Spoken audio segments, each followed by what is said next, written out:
Hello everyone, welcome to our next gen show. কেমন আছেন আপনারা? আমি আছি ডালিয়া। আজকে আপনাদের সঙ্গে পুরো পর্বটি আমাদের সঙ্গে দেখবেন, কারণ আমাদের স্টুডিওতে আজকে আছেন একজন চমৎকার চিত্রশিল্পী। তিনি একজন মাল্টি ডিসিপ্লিনারি আর্টিস্ট এবং কাজ করছেন সুবিধাবঞ্চিত শিশুদেরকে নিয়ে। রঙের তিনি এত মায়া বুঝেন, নারীর জীবনের যে নানা দিক তিনি ওনার সুন্দর রঙের মাধ্যমে ফুটিয়ে তোলেন। চলুন ওনার সফলতার গল্প শুনবো আজকে, জানবো ওনার যে সফলতার পিছনে যে বাধাগুলো ছিল সেগুলো উনি কিভাবে অতিক্রম করেছেন। কথা না বাড়িয়ে শুরু করছি। আমাদের অত্যন্ত প্রিয় এবং কাছের একজন মানুষ আজকে আমাদের সঙ্গে আড্ডা দিতে আসছেন। তুলি, তোমাকে অনেক অনেক স্বাগতম আমাদের নেক্সট জেন শোতে।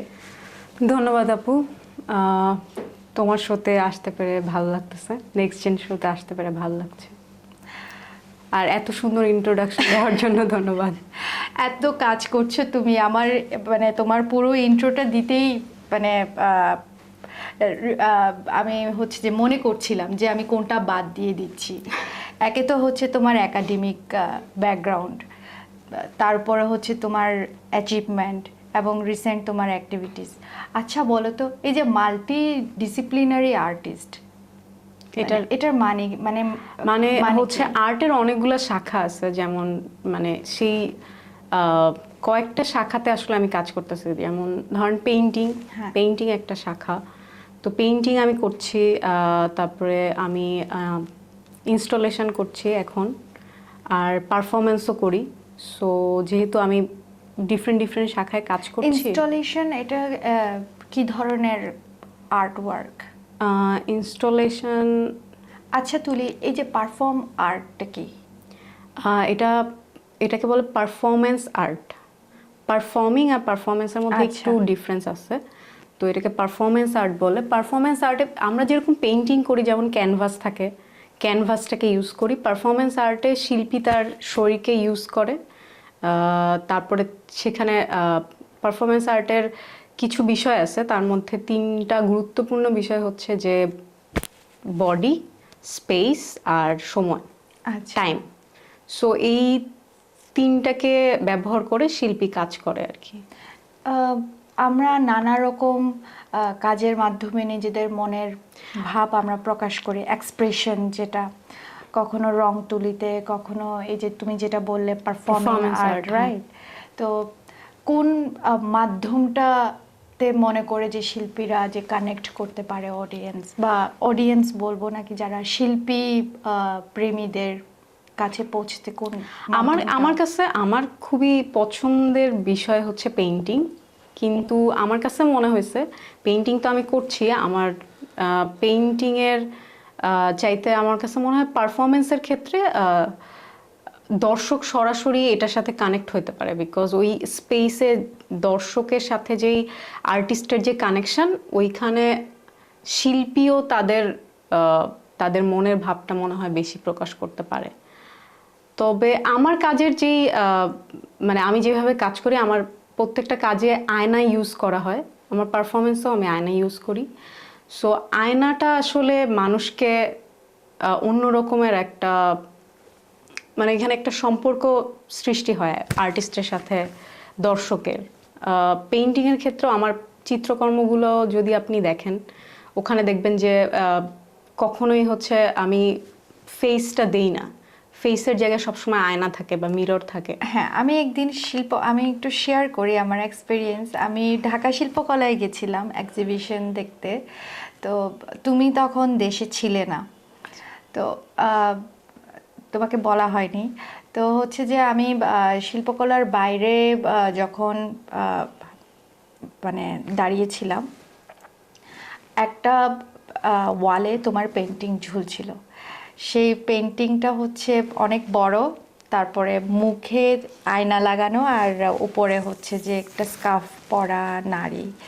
হ্যাঁ, আমি মূলত নারীর জীবন, নারীর প্রতিকূলতা, সরি এটাকে আবার প্রতিকূলতা, হ্যাঁ, নারীর জীবন, নারীর প্রতিকূলতা, নারীর সংহতি, নারীর ভালো লাগা, খারাপ লাগা, সমাজ নারীকে কোন অবস্থানে রাখছে। আমি মূলত নারীর জীবন নিয়ে কাজ করি, নারীর অবস্থান, নারীর সামাজিক প্রেক্ষাপট, নারীর সংহতি, নারীর অনুভূতি, নারীর ভালো লাগা। সো আমার পেইন্টিংয়ের মূল বিষয় নারীর জীবনই থাকে। তোমার ক্যানভাসের প্রধান চরিত্র নারী। হ্যাঁ, আমি নারীকে বিভিন্ন রূপে প্রকাশ করতে চাই, নারীর শক্তিকে, নারীর ভালো লাগা, খারাপ লাগা, নারীর স্বপ্ন। যেহেতু আমি আমার প্রত্যেকটা কাজের মধ্যে আয়না ইউজ করি, সো আয়নাটা আসলে যখন কোনো দর্শক পেইন্টিংটা সামনে আসে তখন সে নিজেকে দেখতে পায়। সো ওই নারীর স্বপ্ন বা নারীর সংহতি বা নারীর যেই বাধা বিপত্তিগুলো, সেই অবস্থানটা যেই মানুষটা পেইন্টিংটা দেখছে সে কানেক্ট করতে পারে তার অবস্থান থেকে। কারণ আয়না তো আয়নার কাছে গেলেই তো আমরা সবচেয়ে কাছাকাছি যেতে পারি, মানুষের নিজের কাছাকাছি যেতে পারি। সো ওই জায়গা থেকে আসলে পেইন্টিংগুলো করা, অ্যান্ড আয়নাটা দ্বারা আসলে সমাজের অবস্থান, সমাজ কিভাবে নারীকে দেখছে বা নারীদের অবস্থান প্রকাশ পাচ্ছে, এবং যেই দেখতেছে নারী পুরুষ যেই আমার কাজের সামনে আসতেছে তারা এটা অনুভব করতেছে যে আসলে কোন অবস্থান থেকে আমি ছবিটা আঁকতেছি, তারা এটার সাথে কোনো না কোনোভাবে কানেক্ট করতে পারতেছে, তারা এটাকে অনুভব করতে পারতেছে। হ্যাঁ, তো ওই জায়গাটা আমি অনেক এনজয় করি আর কি, যখন দেখি যে আমার কাজের সামনে এসে সবাই যখন দাঁড়ায় তখন হচ্ছে অনেক ধরনের এক্সপ্রেশন তারা দেয়। ইভেন পারফরমেন্সের ক্ষেত্রেও আমি কিন্তু আয়না ইউজ করি। সো যখন আয়না ইউজ করা হয় তখন মানুষ নিজেকে যখন আমার সামনে দেখে তখন ওদের প্রকাশভঙ্গি অন্যরকম থাকে, প্রকাশভঙ্গি ডিফারেন্স হয়, তাদের এক্সপ্রেশন ডিফারেন্স হয়, আমার সাথে তাদের কানেকশনটা অন্যরকম একটা অনুভূতি দেয় আমাকে। চমৎকার। এখন একটু তোমার তুমি আয়না, হ্যাঁ, আয়না নিয়ে আমার একটা কিউরিসিটি হলো, সেটা হচ্ছে তোমার আয়নার যে আর্ট ওয়ার্কগুলো, ওখানে যদি পুরুষ দাঁড়ায়, হ্যাঁ, তার কি কোনো ধরনের রিফ্লেক্ট হওয়ার হ্যাঁ। চান্সেস আছে কি না, বা কি মেসেজ ফর মানে হ্যাঁ, আমি তো পুরুষ সমাজের জন্য কি মেসেজ? পুরুষ নারী সকল লিঙ্গের জন্য এই কাজটা, যে কেউ মানুষ যখন কোনো একটা মিররের সামনে দাঁড়ায় বা আয়নার সামনে দাঁড়ায় তখন তার নিজের প্রতিচ্ছবি দেখতে পায়, তখন আমরা নিজেদের খুব কাছাকাছি চলে যাই। এটা আমার পার্সোনাল জায়গা থেকে যদি আমি বলি, মিররটা আমি কেন ইউজ করি, আমি খুব ছোটবেলায় যখন বড় হয়েছি, তো আমার সবচেয়ে কাছের বন্ধু ছিল হচ্ছে আমার বাসার আয়না। কারণ আমি ওর সাথে দাঁড়ায় কথা বলতে পারতাম, আমার মনের ভাব প্রকাশ করতে পারতাম, বিকজ আমার প্যারেন্টস ওয়ার্কিং প্যারেন্টস ছিল। সো যখনই আমি একা থাকতাম আমার মনের ভাব প্রকাশ করতে হইলেই আমি আয়নার সামনে দাঁড়াতাম। প্যারেন্টস হচ্ছে যে ওয়ার্কিং, সো তুমি আয়নার সাথে তোমার একটা কানেকশন হলো, ফ্রেন্ডশিপ হলো। হ্যাঁ, সো ছোটবেলা থেকেই তো আয়নার সাথে আমার অনেক ভালো বন্ধুত্ব ছিল। সো আয়নাটাকে আমার খুবই নিজের মনে হইতো যে আমি এখানে মনের ভাবটা প্রকাশ করতে পারতেছি, আমার যখন যে অনুভূতিটা হচ্ছে আমি শেয়ার করতে পারতেছি। সো আমার কাছে মনে হয় যে মানুষ যখন আয়নার সামনে যায় তার প্রতিচ্ছবিটা দেখে, সে একটা অন্যরকম শান্তি বা অন্যরকম ভাবে নিজেকে বুঝতে পারে, নিজের অনুভূতিগুলোকে বুঝতে পারে। সো ওই জায়গা থেকেই আমি আসলে আয়নাটা ইউজ করি আমার সকল কাজের ক্ষেত্রে। সো এখানে যারা দর্শক থাকে, নারী পুরুষ, তুমি যে জিজ্ঞাসা করলা যে পুরুষরা যখন দাঁড়ায় তখন কি ধরনের অনুভূতি হয়, তারা নারীদের অবস্থানটা সম্পর্কে বুঝতে পারে, সামাজিক প্রেক্ষাপটে নারীর অবস্থানটা বুঝতে পারে। তাদের জন্য এই মেসেজটা দেওয়াটা মনে হয় খুব ইম্পর্ট্যান্ট, যে তাদের অবস্থানে দাঁড়িয়ে তাদের বিষয়টা বোঝা বা তাদের অনুভূতিগুলো বোঝা। সো হ্যাঁ, এটা আমি সকলের জন্য, মানে সবার জন্য খুবই অনুপ্রেরণাদায়ক গল্প তুলি। তুলি, তোমার রিসেন্ট যে অ্যাক্টিভিটিসের মধ্যে আমি একটা একটা বলছি, তার মধ্যে যেটা আমাদের খুব চোখে ধরেছে সেটা হচ্ছে ঢাকা মেকার্সে তোমার যে ভূমিকা খুবই পাওয়ারফুল ছিল আমাদের দৃষ্টিতে। কারণ তুমি, হ্যাঁ, তুমি এতগুলো আর্টিস্টদেরকে নিয়ে কাজ করা, ওদের আর্ট ওয়ার্কগুলোকে সিলেক্ট করা, এবং ঢাকা মেকার্সকে বলা হয় যে আর্ট, কি বলে, আর্ট মার্কেটের একটা জনপ্রিয় কেন্দ্রবিন্দু হয়ে দাঁড়িয়েছে, মানে যদি বলতে যাই রিসেন্ট আর কি। হ্যাঁ, সকল মেকার্সদের জন্য। হ্যাঁ, সকল মেকার্সদের জন্য। তো আমাদের ইন্টারেস্টিং মানে জায়গাটা হচ্ছে ওইখানেই, যে সব আর্টিস্টরা যাচ্ছে এবং কি ওরা ক্রিয়েট করছে, নিয়ে যাচ্ছে। এই যে ওদের সাথে কোলাবোরেশন করা এবং ওদেরকে সাপোর্ট করা, এবং কি ধরনের তোমার এই অভিজ্ঞতা, সেটা আমরা তোমার এই জার্নিটা একটু শুনতে চাই। আচ্ছা, ঢাকা মেকার্স 3, ঢাকা মেকার্সের আগেও হয়েছে, তো ঢাকা মেকার্স 3 যে আর্ট মার্কেটটা ছিল ওইটাতে আমি কাজ করেছি কিউরেশনের পার্টটা। সো ওখানে আমরা 100 জন আর্টিস্টকে নিয়ে কাজ করেছিলাম।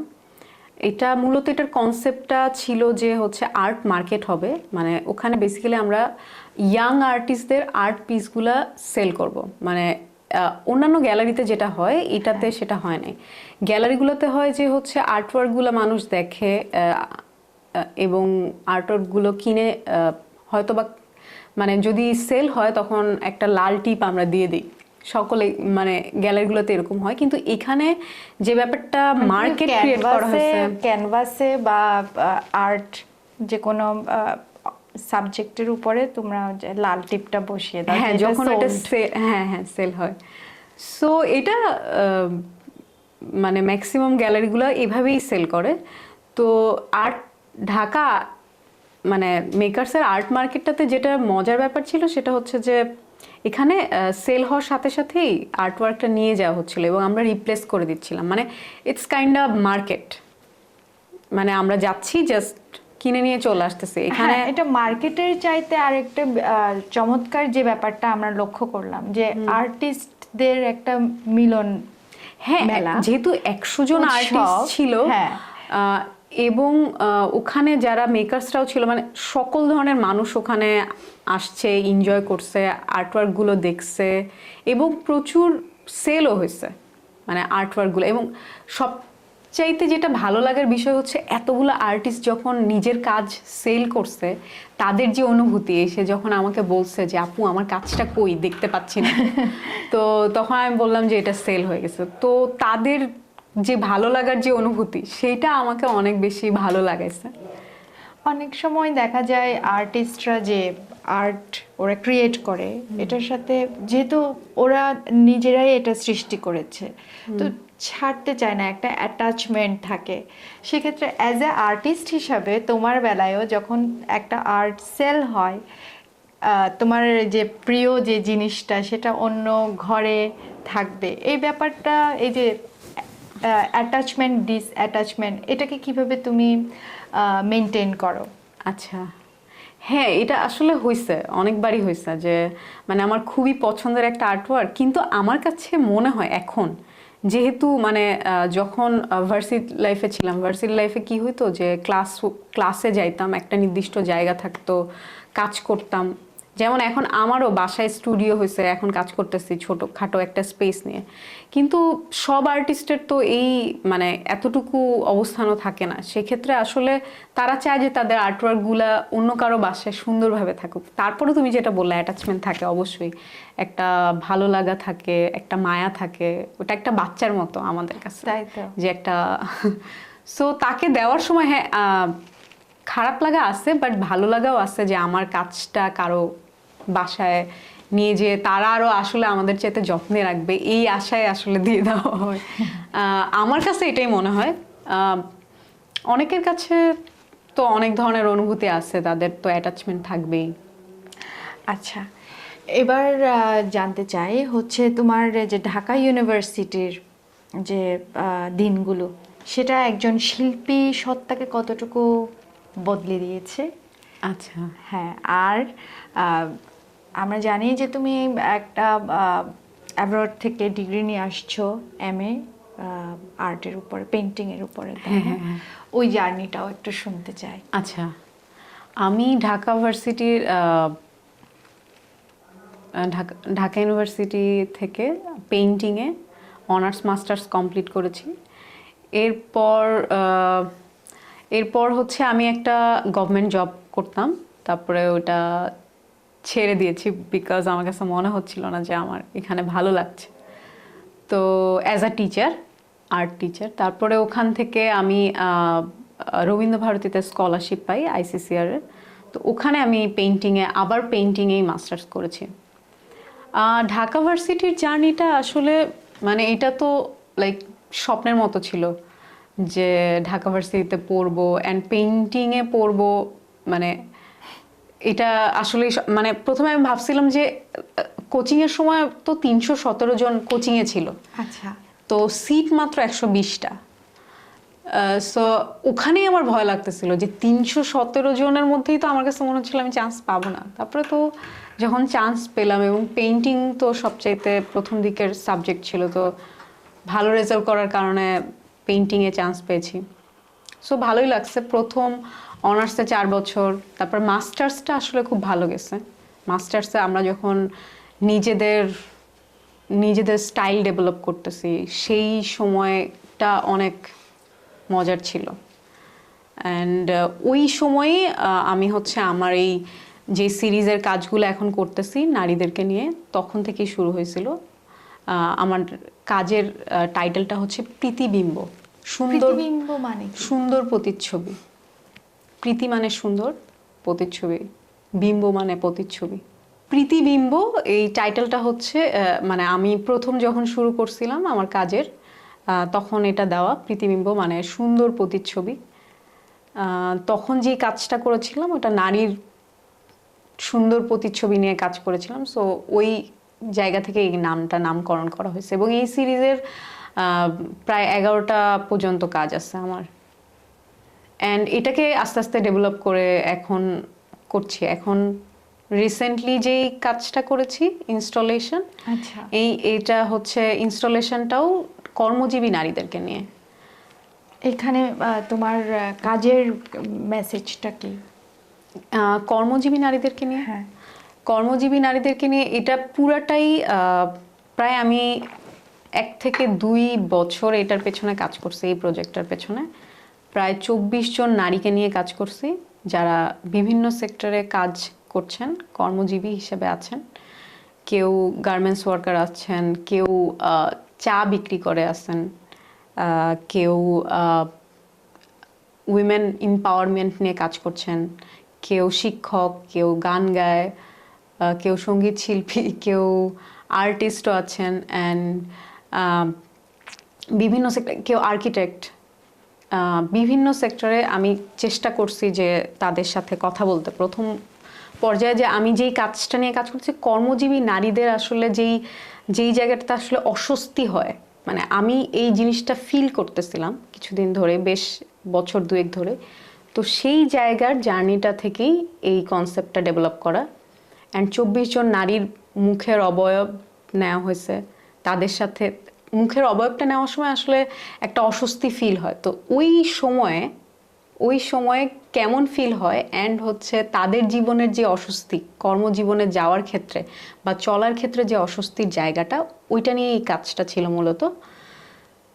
অ্যান্ড এই কাজটা থেকে যে আমি কত কিছু শিখছি, তাদের প্রত্যেকটা নারীর যে কত ধরনের বাধা, তারা প্রত্যেকটা, আমার কাছে মনে হয়েছে যে প্রথম দিকে আমার মনে হতো যে হয়তোবা আমি ফিল করতেছি, পরে আবার আশেপাশে যখন কথা বললাম, না ওরাও এই ধরনের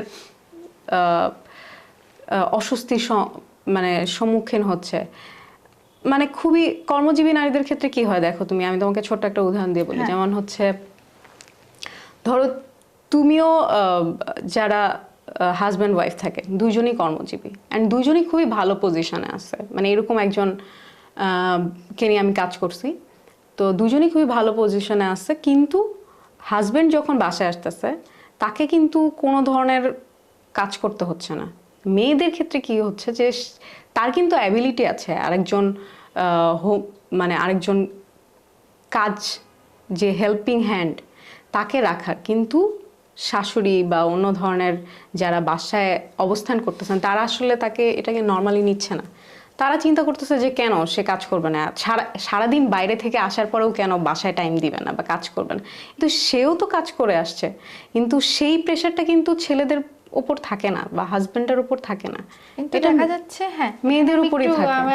আমি একটু আমার অবজারভেশনটা যদি একটু বলি আর কি। কিন্তু দেখা যাচ্ছে যে এখনকার ছেলেরা বেশ হচ্ছে যে ঘরে যে নারী আছে, মা বোন ওয়াইফ, ওনাদেরকে হেল্প করছে, সমান তালে রান্না বান্না করছে, বাজার করছে। বরঞ্চ এখন মেয়েরা ম্যাক্সিমাম আমাদের ঘরে যেটা দেখি আর কি, মেয়েরা হচ্ছে রিল্যাক্সে থাকে আর ছেলেরা হচ্ছে যে তুমি লাকি এনাফ, আমিও কাইন্ডা লাকি এনাফ, বাট আমি যতগুলো মেয়ের সাথে কথা বলছি ম্যাক্সিমামের ক্ষেত্রেই এই প্রবলেমটা তারা ফেস করে। অ্যান্ড কর্মক্ষেত্রে এটা তো খুবই ছোট একটা টপিক বলবো, আরও টপিক হচ্ছে ধরো যে হচ্ছে খুব ভালো পজিশনে আছে অফিসে, হ্যাঁ খুব ভালো পজিশনে আছে, তার আন্ডারে অনেক পুরুষ নারী দুজনেই কাজ করছে, কিন্তু তারা তাকে নর্মালি নিচ্ছে না। কেন নিচ্ছে না? বিকজ তারা তার চরিত্র নিয়ে কথা বলতেছে, যে সেই পজিশনে গেছে, পজিশনে যাওয়ার পেছনে তার স্ট্রাগলের চাইতে তাকে অন্যভাবে বা অন্য দৃষ্টিকোণ থেকে তাকে দেখা হচ্ছে, যে আরে মানে যেটা হয় আমাদের সমাজে। সো এই ছোট ছোট অস্বস্তিগুলো কিন্তু মানুষকে বাধা দেয়। তুমি কিন্তু এটা নিয়ে চিন্তা করো, একটা কথা যখন কেউ তোমাকে বলবে সেই কথাটা কিন্তু সারাদিন তোমার মাথায় ঘুরতে থাকবে, বিকজ মানে এই যে মানসিক একটা অস্বস্তিও কিন্তু মেয়েরা ফেস করতে থাকে। তারপর ধরো এই যে যাত্রাপথে বাসে যাওয়া বলো, রিক্সা বলো, মানে আমি যে ঘর থেকে বের হচ্ছি, আমি কোন ড্রেস পরে বের হচ্ছি, এই জায়গাটা তো অনেক অস্বস্তি আছে, যে আমি কোন ড্রেস পরে যাব, এই রাস্তা দিয়ে কি আমি হেঁটে যেতে পারবো এই ড্রেসটা পরে। সো এইসব ছোট ছোট জিনিসের মানে একটা গল্প ছিল পুরো 24 জন নারীর মানে স্ট্রাগল, কর্মক্ষেত্রে তাদের অস্বস্তির জায়গাটা তারা ছোট্ট করে আমাকে লিখে দিছে। অ্যান্ড ওইটার তাদের মুখের অবয়বের উপর আমি ওই গল্পটা লিখছি। তোমার এই কাজের উদ্দেশ্যটা কি যে সমাজের দৃষ্টিকোণ যদি একটু পাল্টে যায়? হ্যাঁ, মানে তারা অস্বস্তিগুলো যদি একটু কমে আসে, হ্যাঁ তারা যাতে তাদের ওই অস্বস্তির জায়গাগুলোকে বুঝতে পারে। তুমি আমার কাজটা দেখলে বুঝবে, ওখানে আয়নাও আছে। সো যখন তারা নিজেরা ওই গল্পটা পড়ে, কাজটা দেখে, এটা কি কিছুটা ওয়েল বিং অর মেন্টাল হেলথের সাথে রিলেটেড? হ্যাঁ বলা যায়।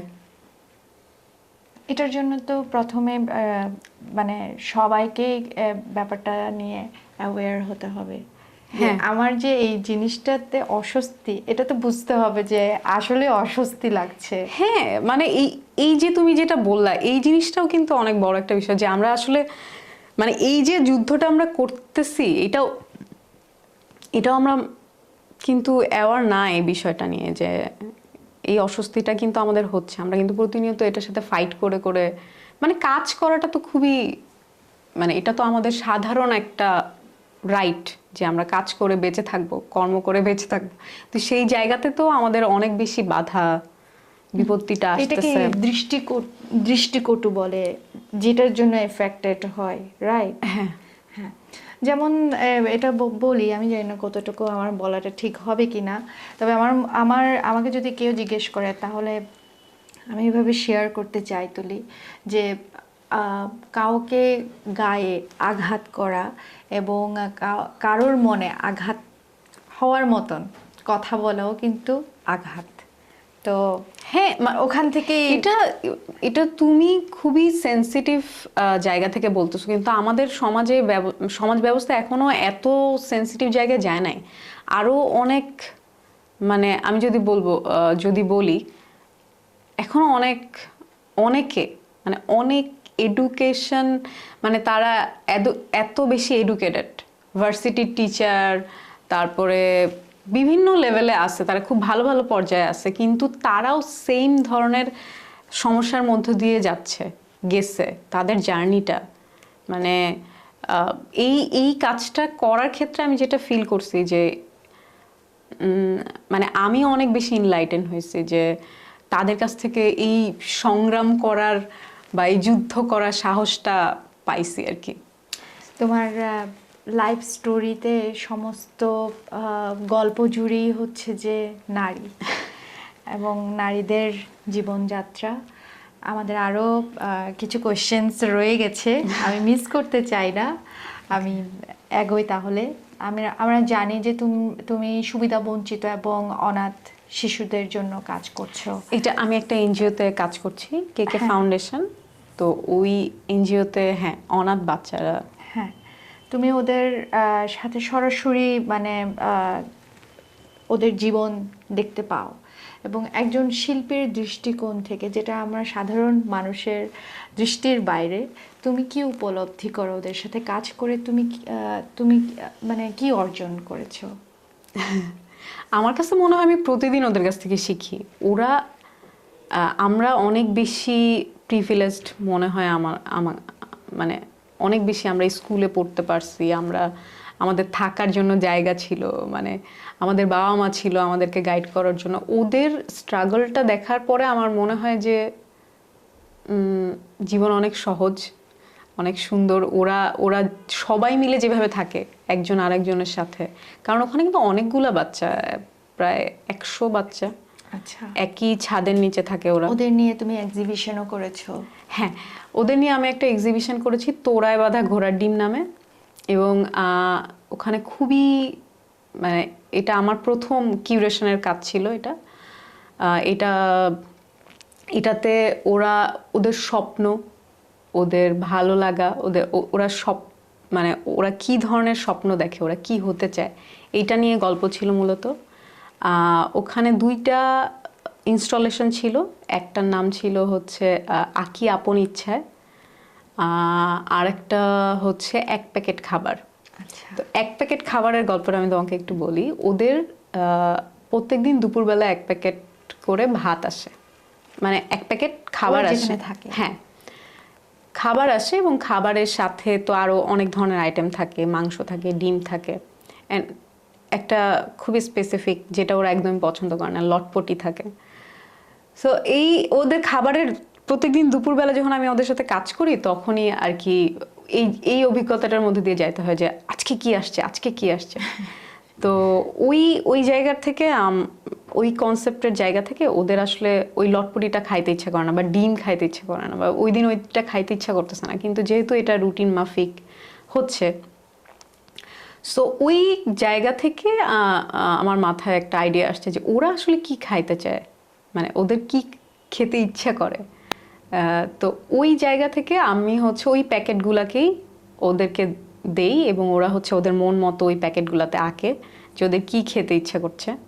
সো ওইটাকে ইনস্টল করা হয় এক্সিবিশনটাতে। এটা আমার খুবই মানে ভালো লাগার একটা কাজ, ওদের সাথে করা ভালো লাগার একটা কাজ। তুলি, তোমার এত কাজ, এত দায়িত্ব, তুমি কি মাঝে মধ্যে কাজের মধ্যে তোমার সেই ছোট্ট মেয়েটাকে হারিয়ে ফেলো? তোমার ভিতরে যে ছোট্ট একটা তুলি ছিল, সেটা কি হারিয়ে যায়?